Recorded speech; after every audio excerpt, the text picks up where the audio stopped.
నేను చాలా ఆనందం చెందుతా ఉన్నా.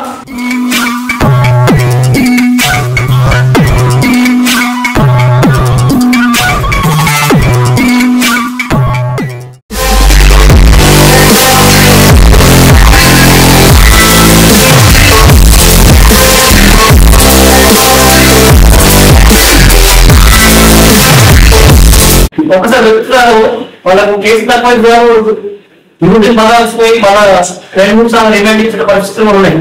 కాబట్టి ఆ అట్లాంటి యువతని మన రాజకీయ చైతన్యం ఏంటి, రాజకీయ మనం ఎట్టో మనిస్తాము, మనం ఏదైతే చేస్తాం, మనం ఏదైతే ఇంప్రూవ్ చేస్తాము. రేపటి రోజున మనం ఏం చేయాలనుకున్న మన విజన్ ఏంటి అనేది మీరు చెప్పగలిగితే రేపటి రోజున మీరు ఏదైతే మీ ఆలోచన ఏంటి అనేది సమాజానికి శ్రేయస్సు కోరుదామని చెప్పి చాలా మంది రాజకీయాలకు వస్తున్నారు. వచ్చి సరైన ఆర్థిక సామాజిక మద్దతు లేకపోవడం వల్ల 100-95 మంది యువకులు రాజకీయాలను తీసుకుని విస్తరిస్తూ ఉన్నారు. కాబట్టి వాళ్లకు సరైన వేదిక అనేది జిల్లా వ్యాప్తంగా లేదు కనుక ఎలాంటి పార్టీకి సంబంధం లేకుండా, ఎలాంటి కులానికి సంబంధం లేకుండా, ఎలాంటి వర్గానికి సంబంధం లేకుండా అందరూ కలిసి ఒకే వేదికపై తమ యొక్క ఆలోచనలు పంచుకోవడానికి ఈ వేదిక ముందు మార్గదర్శకంగా ఉండబోతా ఉంది. యూత్ పాలిటిక్స్ అనే టైటిల్ తోటి మనము ఈరోజు రౌండ్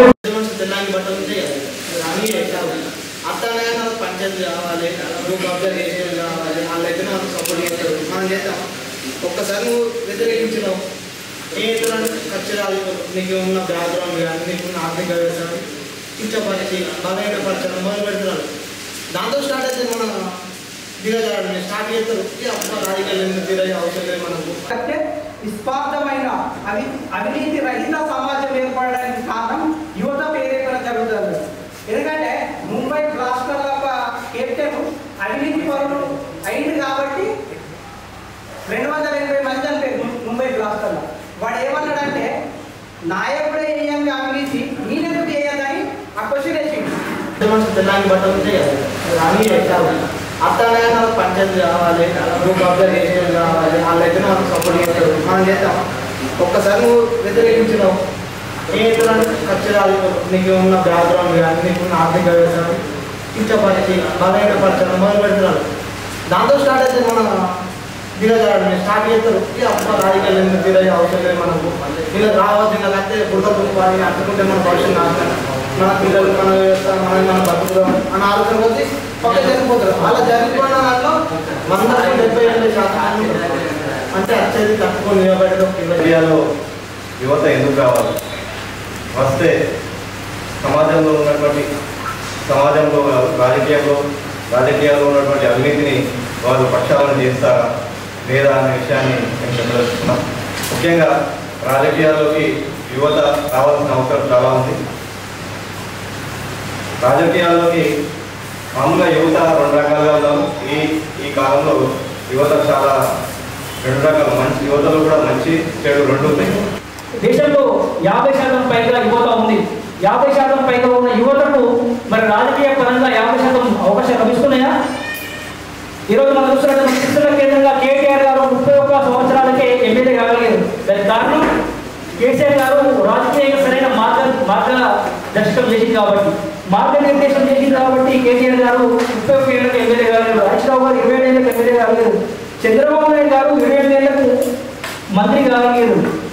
అంటే మనం ఎప్పుడు చూస్తున్నట్టు ఇప్పటికి చూస్తున్నట్టు మైనపల్లి రోహిత్ గారు కూడా ఈరోజు ఎమ్మెల్యే కాగలిగారు 25 ఏళ్లకు.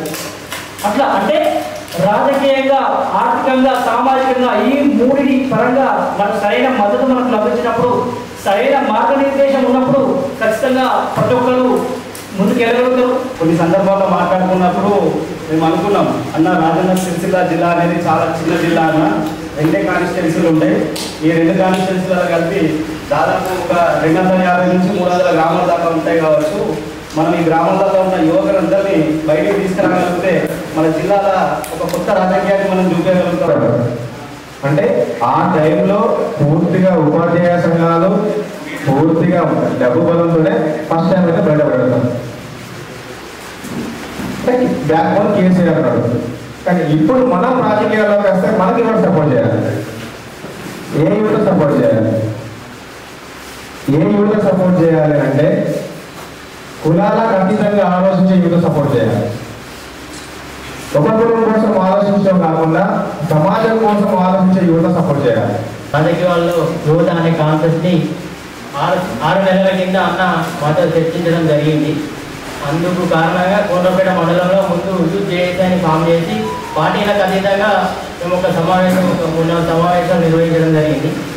ఆ సమావేశానికి వచ్చిన మాదర్ల వాక్య యూత్ మధ్యలోనే కొందరు ఎందుకు కలిసి ఆలోచన మనకేంది అని మేము సిద్ధాంతాలు ఏదైనా ఇవ్వకపోతే ఖచ్చితంగా ప్రతిఘటిద్దాం, ఖచ్చితంగా నిలబడి కలవడం. ఎందుకంటే నేను ఎంపీటీసీగా పోటీ చేసిన రోజు కేటీఆర్ పిలిచిన రోజు నేను రోజు పోయి ఉంటే సరే ఎంపీటీసీ గెలుచుకోవచ్చు, కానీ ఇవాళ కాంగ్రెస్ పార్టీ అధికారంలోకి వచ్చింది ఈ ప్రాంతంలో. ఇవాళ సాయంత్రం మండలం ఎంపీ పొద్దున ఖచ్చితంగా ఉండగలుగుతా. ఆ రోజు నీకు పోయి ఉంటే రేపు ఇవాళ అవకాశం వచ్చేది కాదు నాకు. అందుకే ఎప్పుడు మాట్లాడుతున్నాడు కేటీఆర్ మైనంపల్లి రోహిత్కో మార్గదర్శనం ఇచ్చేటోళ్ళు ఉన్నాడు. మనకన్నా మనకు మార్గదర్శనం ఇచ్చేటోళ్ళు లేరు కావచ్చు, కానీ మనం చేసిన పోరాటాల మనం చేసిన కొట్లాటాల మనకన్నా ఎక్కువ కేటీఆర్ తెలుసా, మనకన్నా ఎక్కువ మైనంపల్లి రోహిత్ తెలుసా. ఆ మండలంలో సమస్యలు కావచ్చు, మరి ఎవరైనా మండల పార్టీ అధికారులతో పరిచయాలు ఎంచుకొని మనతో అయ్యేది సహాయం పూర్తిగా తెలవనలు ఎడ్యుకేటర్లు పెద్ద మనుషులు ఉంటారు, పింఛన్ విషయంలో కావచ్చు. ఎందుకంటే ఇవన్నీ ఉంటాయి, రాజకీయంలో డబ్బు ఉంటుంది, మనకు శత్రువులు ఉంటారు, చాలా రకాల ఇబ్బందులు ఉంటాయి. కానీ ఖచ్చితంగా వీటన్నిటికి భయపడకుండా యువత రాజకీయాలకు వచ్చినప్పుడు ఒక్కసారి ఓడిపోవచ్చు, 2 సార్లు ఓడిపోవచ్చు. ఈరోజు సర్పంచ్ పోటీ చేయాలంటే 30 లక్షలు 40 లక్షలు, ఎంపీటీసీ చేయాలన్నా లేదంటే ఎంపీటీసీ చేయాలన్నా అంటే ఈ డబ్బు అనేది చాలా ఎక్కువైపోయింది రాజకీయాలు. ఇది దాటకుండా మీరు రావాలంటే ఒక నమ్మకాన్ని ప్రజల్లో చేయాలి. గ్రౌండ్ లోపల పనిచేయడం ద్వారా మీరు గ్రౌండ్ లోపల పరిచయాలు పెంచుకోవడం ద్వారా మొదటిసారి త్వరగా రాజకీయాలకు వస్తున్నప్పుడు మనం అనుకుంటాం అంటే మనం యాక్సెప్టెన్స్ కావడాలి అవన్నీ అయితే బాగుండదు. నేను ఏమంటానంటే మనకు ప్రజలు ఎటువంటి తీర్పు ఇచ్చినా రాజకీయాలు అనేది ఎప్పుడు long term vision, short term vision అసలే కాదు. అంటే ఏ ఒక్కరోజు ఈ 5 ఏళ్ళు చేస్తే అయిపోతుందేమో, ఈ 10 ఏళ్ళు చేస్తే అయిపోతుందేమో అనే ఆలోచనతో పరిస్థితిలో ఉండకూడదు. కాబట్టి నేను ఈ ప్రోగ్రామ్ ద్వారా దేశం మనుగడైనా ఆ దేశ యువత మీద ఆధారపడి ఉంటుంది. అవునా కదా? ఖచ్చితంగా దేశ యువత మీద ఆధారపడి ఉంటుంది. ఒక గొప్ప వ్యక్తి ఒక మాట చెప్తాడు ఏంటి అని అంటే, పుట్టుక నీది చావు నీది, బ్రతుకంతా దేశానిదని ఒక గొప్ప వ్యక్తి చెప్తాడు. కానీ ఈ రోజులలో యువత అనేది మన దేశంలోనైతే చాలా దారుణంగా కనబడుతుంది. వ్యవస్థ ఎటువైపు పోతుంది అంటే మద్యం వైపు పోతుంది. కులం మతం అనే ఒక పిచ్చితో ఒక వ్యవస్థలో నడిచిపోతుంది మన దేశం. కానీ ప్రపంచ దేశాలలో చైనా, జపాన్ అట్లాంటి దేశాలలో చూసుకుంటే టెక్నాలజీ వైపు పోతున్నారు, రాజకీయంగా పోతున్నారు, సోషలిజం వైపు పోతున్నారు. తప్పకుండా మనం ఒక ఎంచుకున్న రంగంలో మనకు ఫ్యాషన్గా ఉండి ఏదైనా చేయగలుగుతామని ఒక నమ్మకంతో సమాజానికి మన తరఫున ఎంతో కొంత ఉపయోగపడాలి, సమాజానికి సేవ చేయాలని ఒక గట్టి నమ్మకం ఉంటే తప్పకుండా రాణిస్తామని తెలియజేస్తూ, నాకు తెలిసి ఇప్పుడు సోదరుడు నాగరాజు గారు బ్రీఫ్గా చెప్పినారు కాబట్టి, అంటే నాకు తెలిసి నేను 25 సంవత్సరాల నుంచే ఏదో నాకు సమాజంలో ఏదో చేయాలి, నా దగ్గర రూపాయలు ఉంటే 5 పైసలు 10 పైసలు సాయం చేయాలి, 10 పైసలు ఉంటే 5 పైసలు సాయం చేయాలి, ఎంతో కొంత తోటి వారికి నా పక్కపండి రవికి సాయం చేయాలని ఆలోచనతో నేను రాజకీయాన్ని ఎంచుకోవడం జరిగింది. నేను 2019లో జడ్పీటీసీగా గెలిచి పోటీ చేస్తా అన్నప్పుడు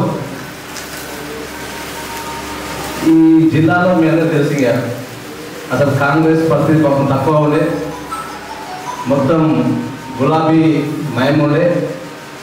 పోటీ చేద్దామంటే మా తమ్ముడు చెప్పినట్టు పోటీ చేద్దామంటే కూడా భయం. మిత్రులారా, మణిదశ తొలిదశ తెలంగాణ పోరాటానికి తన కవితలతో నాంది పలికినటువంటి గొప్ప కవి శ్రీ దాశరథి గారు ఒక మాట అంటారు, నా తెలంగాణ కోటి రతనాల విన. అదేవిధంగా ఆ మాటతో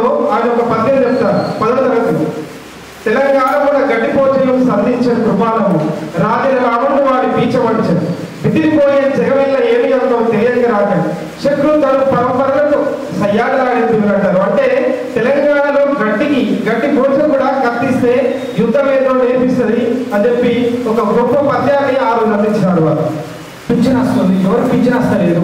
ఎందుకంటే రేపు యువతనే దగ్గరికి వెళ్ళి ఒక ముసలమ్మని ఒక ముసలైనని పరిగణించవచ్చు.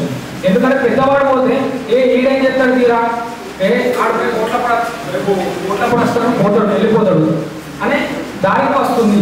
ఆ ఒక పెద్దవాళ్ళు ఒక 50-60 ఏజ్ వాళ్ళు అమ్మ నాకు ఓటేయాలని పోతే గుర్తిస్తలేదు. ఎందుకంటే వాళ్ళందరూ రేపు పోతారు అన్నట్టుంది. అదే మనము యువత అనే ఒక మన యువతలు ఈ రాజకీయాలలో సెకండ్ క్యాడర్గా మనం ఇప్పుడు ఎమ్మెల్యే ఆల్సిన తర్వాత తరము అన్న నాగకుమార్ అనేవాళ్ళు ఏమంటున్నారంటే సెకండ్ క్యాడర్ అనేది లేకపోతే యువకులకు సెకండ్ క్యాడర్లో స్థానం లేకపోతే మనం ఇన్ని మీటింగ్లు పెట్టుకొని కూడా ఏ ఉపయోగం లేదు అనేటువంటి విషయాన్ని మనం గుర్తుపెట్టుకోవాలి. ఎన్నికలు వచ్చేసరికి ఎవరి పార్టీ వారికి ఉంటుంది, వివిధ సిద్ధాంతాలు ఉంటాయి. దానికి అడిక్ట్ అయిపోయి ఇప్పుడు